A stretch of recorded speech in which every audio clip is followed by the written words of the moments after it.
आज राजनीति को छोड़ देते हैं, आज तीखा टिप्पणी को भी छोड़ देते हैं।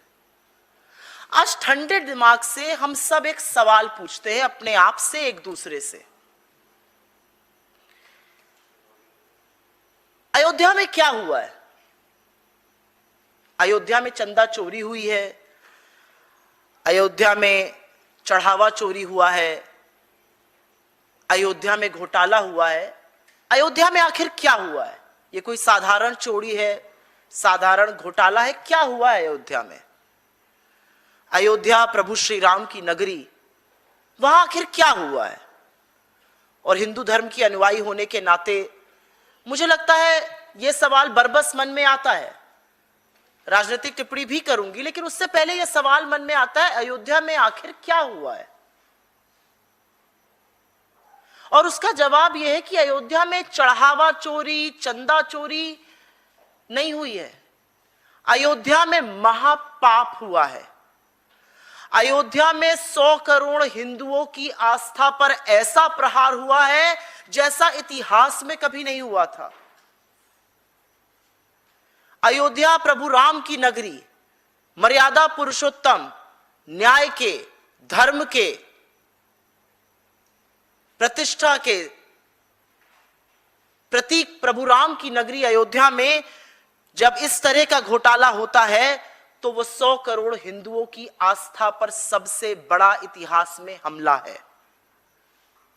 और इसीलिए मन में एक सवाल आता है और मन में एक बात आती है, क्या यह सच नहीं है कि भक्तों का पैसा खा गए बीजेपी के चोर और रामलला को लूट लिया? यह है इनका दौर। और शुरुआत में एक और सवाल से करना चाहती हूं।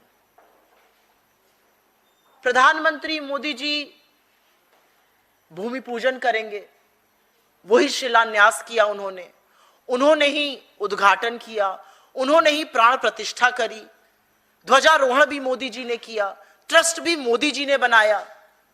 और जब चंदा चोरी की बात आई तो मोदी जी सेशल्स में एक अवार्ड खरीदने में व्यस्त थे, जिसकी स्पेलिंग भी गलत है।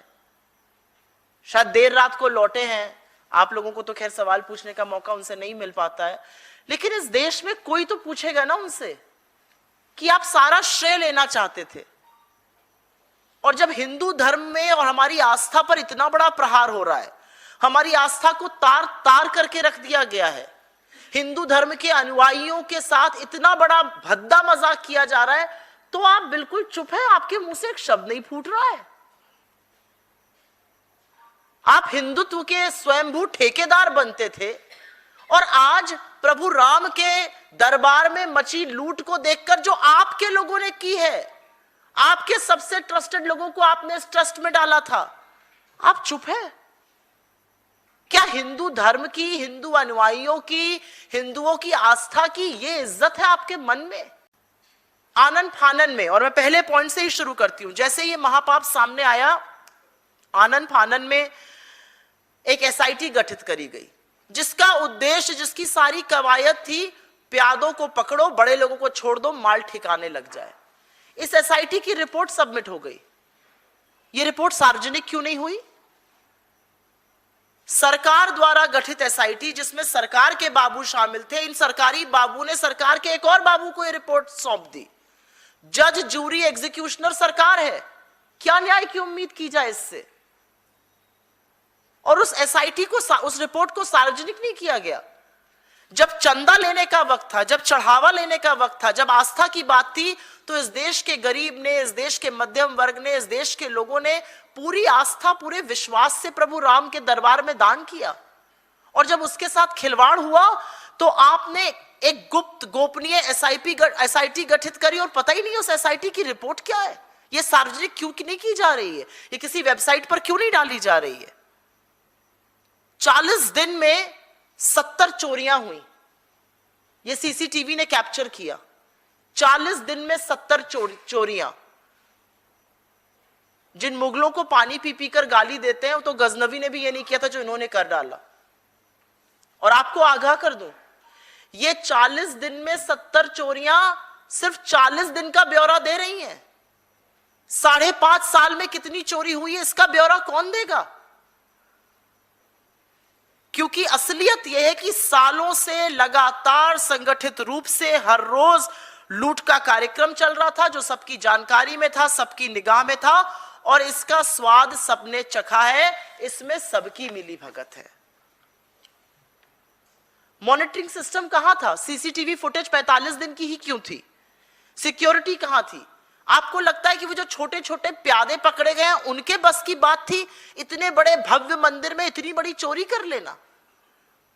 80 लाख रुपए जब्त होने की खबरें सामने आ रही हैं। 80 लाख रुपए जब्त होने की खबरें अभी की सामने आ रही हैं। आप ये सोचिए 5.5 साल से कितना पैसा लूटा गया होगा। 40 दिन में 70 चोरियां हुई हैं। 5.5 पौने 6 साल जब से मंदिर का अनावरण हुआ, इनॉग्रेशन हुआ, तब से कितनी चोरी हुई होगी। और सबसे बड़ा सवाल मेरे मन में एक आता है, आपके घर में अगर चोरी हो जाए आज, तो आप पुलिस के पास जाइएगा, रिपोर्ट लिखाइएगा, एफआईआर होगी, पुलिस आएगी, लोगों को उठाएगी, रिमांड पर लेगी, और उसके बाद उनको ठोक बजाएगी और सच उगलवा लेगी। क्योंकि पुलिस अगर चाह जाए तो मंदिर की चप्पल नहीं चोरी हो सकती है। यहां पुलिस आई, पुलिस ने प्यादों को गिरफ्तार किया, और वो प्यादे स्टेट के दामाद बनकर जेल में मजे की जिंदगी जी रहे, और बड़े लोगों को छोड़ दिया गया, बड़े डाकुओं को, कि आप लूटा हुआ माल पहले ठिकाने लगा लीजिए। एफआईआर में नाम टिन्नू पिन्नू पता नहीं किसका किसका नाम है, छोटे छोटे लोगों का। ये टिन्नू पिल्लू ये सब चोरी कर रहे थे मंदिर में, और बड़े लोग बैठे आंख मूंद कर राम भजन कर रहे थे। तो सवाल इस बात का है कि एफआईआर में लोगों का नाम नहीं आया, छुटपुटिए गिरफ्तार हो रहे हैं, बड़े बड़े डाकू स्वच्छंद घूम रहे हैं। और इसीलिए मैं अब मेन किरदार की भी बात करना चाहती हूं। आनन फानन में एसआईटी की रिपोर्ट आई, और शपथ लगाने के बाद चंपत राय बंसल, जो ट्रस्ट के महासचिव थे, सर्वे सर्वा थे, वही आदि अनंत बने हुए थे ट्रस्ट का, उन्होंने इस्तीफा दे दिया। क्या इस्तीफा देने से बच जाएंगे चंपत राय जी? चंपत राय जी इस्तीफा देते हैं और उनको जैसे इजी रूट से निकाल दिया गया। पहले दिन से कवायद है कि उनको बचाया जाए, लेकिन उनका इस्तीफा इस बात का सबूत है कि बहुत बड़ा घोटाला हुआ है, बहुत बड़ा महापाप हुआ है। ये दाल में काला नहीं है, पूरी की पूरी दाल काली है। और इसी से ट्रस्ट की विश्वसनीयता पर सवाल उठता है। 40 दिन में 70 चोरी सामने आ गई, तो शुरू से ऑडिट कैसे होगा?